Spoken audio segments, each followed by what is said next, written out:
Hey everybody, welcome to Drive Thru Review 731. Today I'm going to talk about HeroQuest. Now this is the new edition that's come out from Avalon Hill / Hasbro of the old game. And this is pretty much a straight remake of it.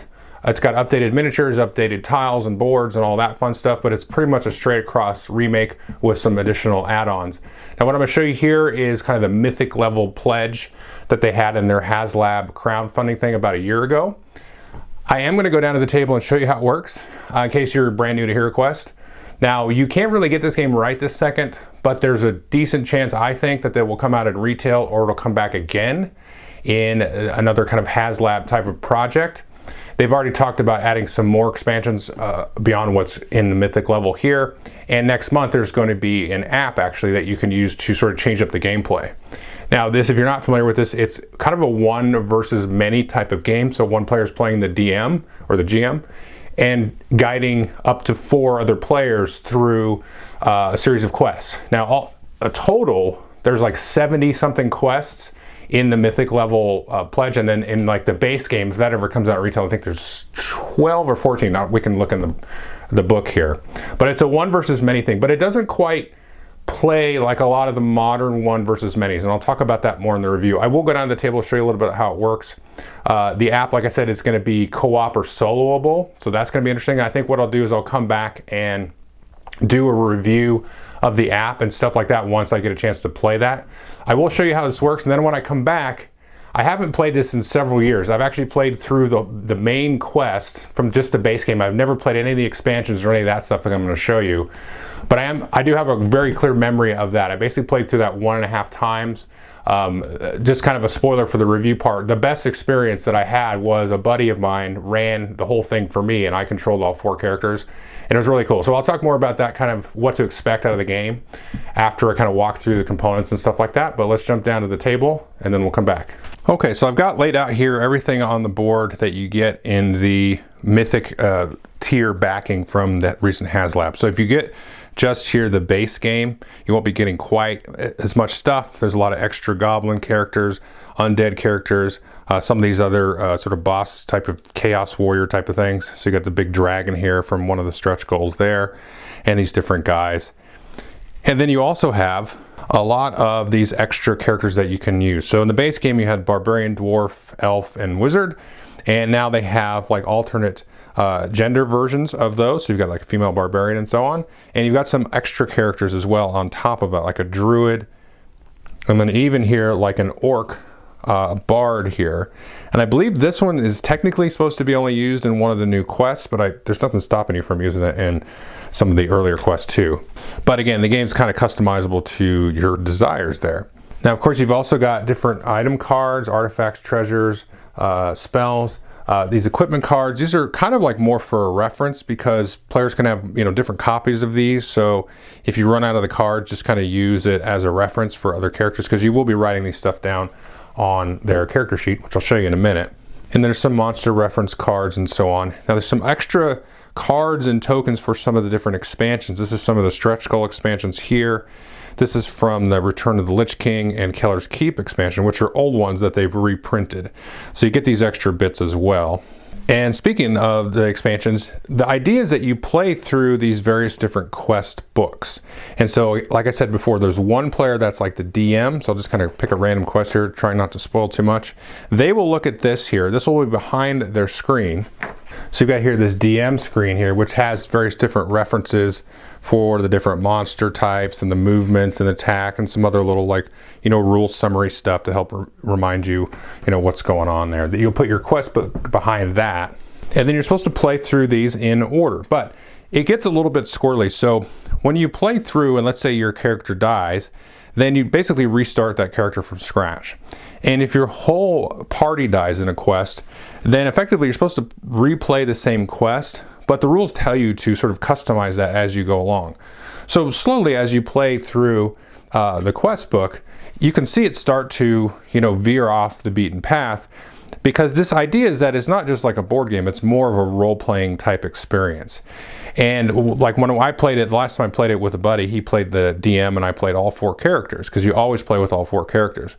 And then, you know, we go through starting with this, but then as kind of the natural story starts to develop, then, you know, he would tick and tack kind of the outcome of it, and then we'd kind of eventually end up at the same spot, but just with certain things, because you're going to kind of know, if you just replay the same quest, you're going to be like, well, I know the altar's in that room or whatever. So you change things up a little bit and then balance that. So you have to kind of come at this game with the attitude of a light role-playing game, not just like a straight up board game, because that's really what it's trying to do for you. Now you do have here, like for example here, character sheets, just like you would in a role-play game. Very simple: name, character, attack dice, defend dice, hit points, coins, items, and all that stuff. And there's a big pad of these, and of course you can find these online and download them too. And the mechanics themselves are very simple. So let's look at this barbarian character here. So you can see she rolls 3 attack dice, rolls 2 defense dice, 8 hit points, 2 mind points. Movement is 2 red dice. I think everybody's 2 red dice. I'm not 100% sure on that, but I think everybody's 2 red dice. It has rolled to move, which I'll talk about in a second. And it tells you the starting weapon, armor, and stuff that you start with. Now the mechanics are simple. Basically what you do on your turn here is you move and do an action, or do an action and then move. And you don't like interrupt your move with the action. Now moving, based on the rules, is rolling 2d6, and you move that many steps, or you can move up to that many steps. Now I've seen a lot of people play it where you move 6. Everybody just has a fixed move of 6, and you get rid of this, you know, rolling business. I will say that when we played it 2-player, I liked the roll to move. Now if I was playing it with, say, you know, all 4 characters controlled by a different person, and then, you know, everybody's rolling to move for themselves, that is not going to be very fun, because you could roll crappy and you're like way behind the party and everything. But as the game kind of moves along and you go through different quests, you kind of want to sort of, you know, you don't want to like rush your wizard in there, right? You know, you want to have your melee type of characters up in the front. And so when you're playing it, all 4 characters with you, there's a lot more interesting stuff kind of going on, because you're controlling all 4, and the game is pretty simple anyway, but if you're controlling 4 characters, then it's, you know, a lot more interesting from the player position. So honestly, I did not mind the roll to move from that perspective. Now, when I had played it years before that, and it was all, you know, 4 people controlling it, it's not so fun, because like you get this situation, and we were definitely much younger than when we played it at that time, but you know, people just kind of rushing up, and then see people are lagging behind because they're rolling poorly and that kind of stuff. So you really do have to kind of work together in that case. But for me, if this really bothers you, just, you know, use the house rule of everybody moves 6, and then it's not really going to be that much different. But I actually do kind of like this little sort of randomization. It kind of throws a little bit of a hamper in the player's way in terms of the tactics. Now these other dice here are the attack dice, and so you can see these, everybody rolls these. If you roll these skulls here, that's a hit. So if I rolled 3 attack dice and I got the 2 skulls, that would be 2 hits. And then the defending player or monster would roll the dice here, and if the player rolls this shield, that will block one of the hits, and if the monster rolls that shield, that will block one of the hits coming in. And then you just mark off the hit points. A lot of the monsters here are, you know, 1 hit point, and so they'll just go away right away. And that's basically what you do on the turn. Is on either side, the heroes will do their actions first, and then the Zargon player, the DM, will activate all of the different monsters that are visible on the board. And so the actions that you can do is basically like move and attack, or attack and move, or cast a spell.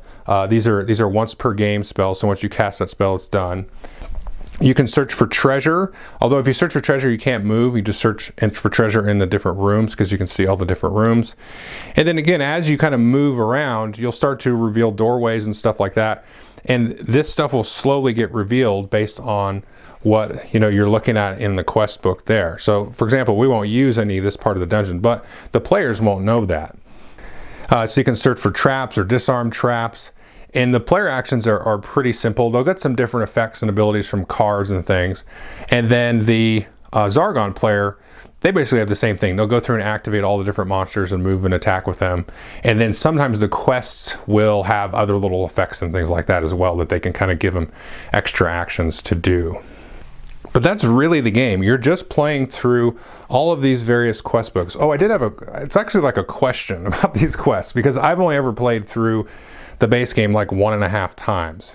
So if you get through the main quest, then I believe that's not the right order. I believe the next one you're supposed to do is Return of the Witch Lord, but it doesn't say anywhere if you keep your characters and move them through. Now, I do understand the quests do get a little bit more difficult as you move through here, so I believe you carry over your characters. But there's got to be some point where I think there's some give and take with Zargon kind of, you know, balancing things a little bit. Because again, your role is more of a DM, not as like an adversary, more of a storyteller. But, you know, do you carry all your cards over? Or do you start new characters here? Is it just like this is more advanced and harder, but you still start fresh? I don't really know. And then the next one I believe you're supposed to do is Keller's Keep. So I know this is like effectively the order of the story, but I'm not sure exactly how you're supposed to carry stuff over. And the rule book here doesn't really say anything about, you know, how to do that. And I will say, actually, it's already been discovered online, there is like a weird line of sight issue here. I think it's the exact same rule from the original, which they didn't fix the example. I'm not super sure about it because I'm not sure that the example is actually wrong. But I do know that in one of the quests in the first book here, there's actually a mistake that was in the original and it's still in here. So that's sort of a bummer. But anyway, back to the topic here. I think the next quest you're supposed to do is this Prophecy of Teller, and then Spirit Queen's Torment, and then finally the Crypt of Perpetual Darkness. I think that is the order theoretically you're supposed to play it with. But again, these are more of a guide, but I'm just curious what people think. If you have any thoughts on that, or if anybody's really looked through, you know, all these quests, because that's kind of a lot to go through. But yeah, so that's kind of the general gist of the game. Let's go back to my talking head and give you some of my thoughts and some of my expectations. Okay, so that's a very brief overview of HeroQuest. I'll just kind of review my memories in a sense. Like I said, I played through 1.5 times through the base quest and never played with any of these expansions or anything. But my experience was good. The favorite way to play it was 2-player with my buddy doing the DM. I'm doing all 4 characters. We played through the whole 14 quests in there, and that was great. It was a lot of fun. Controlling all 4 characters is kind of enough to keep you interested. I personally, if you're like a gamer type or an adult, I probably wouldn't recommend, you know, 4 players playing with one other person. I mean, maybe. It kind of depends on how funky you sort of, you know, alter the game, just because there's not enough going on to control one character, because you just like move and attack. And with like modern games, there's just way more going on with it, and I'll talk about that in a second. But if you're controlling all 4 and then you just kind of have somebody to play it with, or you have kids, this is great with kids. And you know, so playing through it that way is good. And I would recommend the game as a 2-player game if you got like a couple or something, or just a friend that, you know, wants to play through this, and, you know, one player can kind of act as a storyteller and that kind of thing. That's really cool. And it, you know, each quest takes like an hour or 2, maybe. Kind of depends. Some of the quests can get kind of big and sprawling, and so you can have like maybe lots of wandering monsters come in and that kind of stuff. It is nice having this sort of mythic pledge, because it gives you like extras of some of the stuff. So sometimes you'll run out of the different you know, different types of minions and stuff like that. So the rules say if you run out of a minion, you can substitute it with one that's kind of the same color, or like the same type. So if it's an undead and you don't have any more skeleton warriors, you can grab, you know, one of the zombies or whatever. So there is that rule in there. So it's nice to have the extras though, to have. So the other part of it though is when you go through the game, and then you will have a party wipe, which is definitely feasible, because sometimes it's just bad luck, or just sometimes it gets harder, or you get kind of in a corner or something. And then you have to kind of redo the same quest. So you kind of will start people over. And so you got to be kind of fast and loose a little bit with that, because so you could do it a few different ways. So you can sort of like, hey, let's just reset. I'll move the rooms around. You keep all the items that you had coming into this, and we'll just it's kind of like hitting a save point. So there's nothing absolutely wrong with doing it that way. And then the DM, Zargon, can kind of reorganize the rooms and stuff, and maybe throw in a little bit of a thing. Because as you kind of play through the game, you can throw in your little thing. It's very easy to throw in like little traps or little puzzles or something like that, or just little kind of quirks and stuff to kind of, you know, get the role-playing game kind of flavor going with that. But you got to be, you know, going into this kind of knowing that this is not like where you're going to play a game like a board game and then everything's kind of lined out and the thing is like perfectly tweaked and balanced, although most of these kind of style games aren't anyway. So it's not that kind of thing. So it's more of like a guide. It's a little kind of light RPG system that you can use. And so I would say, so usually on my reviews, I kind of show what would I compare this to. And I think the thing that I would compare this most to, there's two games. I mean, you can compare it to anything like a Warhammer Quest game or Descent or any of these other kind of, RPGs in a box kind of things. But I think mostly kind of the spirit of this game to me lives on in kind of two games. Now, the first one's going to be a little bit obvious. It's a game called HeroQuest, which came out earlier this year, maybe towards the very end of last year. And it has the same kind of board setup, or instead of like modular dungeon tiles where you go to this tile and then this tile and it just kind of sprawls all over your table in all these random ways, it uses a fixed board setup with rooms that you in hallways you kind of explore and unlock. But the game system in that is, this is going to be kind of fast and loose with sort of the comparison, but it's kind of like playing Magic the Gathering with HeroQuest combined, because it's all card driven stuff, and you'll go through like a little quest book and you'll upgrade your deck. So it's kind of like a deck building kind of card game idea, and you have you can interact with the furniture and all that stuff. There'll be traps, and the system is really fine tuned. Now you cannot find that game anywhere right now. I know they're expecting to do a reprint here probably within a year or so, but with like COVID and all the shipping stuff, everything kind of backed up. It's hard to say, but that game is going to come out. So if you want more of a board game, structured, mechanical feeling type of thing, and you like, Magic or deck building games, then HeroQuest is definitely one that is kind of like a next step up from this. Now, the other game that I think really kind of gets at this, and it's because of my two-player experience, is a game called Claustrophobia 1643. And again, you can't get this one either. But for the longest time, you couldn't pick this up brand new either. So Claustrophobia 1643, I think you can find it online, probably easier than HeroQuest, because there's people that you can get a secondhand copy from. It seems a little bit easier with that one. But that's a strictly two-player kind of a dungeon crawl game where one character is controlling 4 characters and the other player is controlling like the DM. That one's more of like a competitive style game, where when I've played that one, we've like swapped roles, because there is like a story and a quest line, but the different scenarios in that game are really set up to be more like puzzles to solve.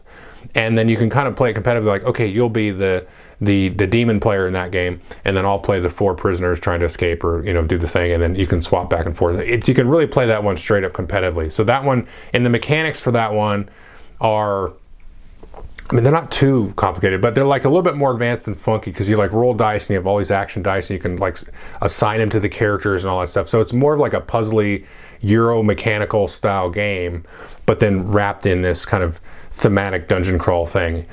So those are the two games I would recommend kind of on top of this. But this one is really that same idea for me, but with that sort of fast and loose, light role-playing system that you really should be able to customize. So anyway, that's kind of my general overview and review of this game. I'm excited for this. What I'm personally going to do with this is wait for the app to come out, and because you can play it solo and co-op, because my group is not really interested in this, because it's kind of basic for people that play lots of board games. And but I'm curious about how the app's going to work, because you should be able to customize your own quests, and it's going to run you, I think, at least through the base game. And I have not even like really looked at it, and I've completely forgotten all the traps and everything about the base game. So I'm looking forward to playing through it like solo or co-op with some friends, and then just kind of doing that and seeing how that works. And then hopefully there'll be like fan content that you can go through, and hopefully they add some of the extra quests from the expansions in there, because I think that could be a lot of fun, because it would be really cool to be able to play this solo, because it's just so simple, and you just kind of, a nice little afternoon, you can play yourself through a little story. And some of these other games like a Warhammer Quest or Shadows of Brimstone, there's a whole list of other games that really do great co-op solo style games like this. So hopefully the app should be out like a month from now. I think they were saying by the end of the year of 2021. So I'm super looking forward to that, and I will play through that and try to go through the whole quest and all that, and then come back and review that part of it. So anyway, that's HeroQuest. Thanks.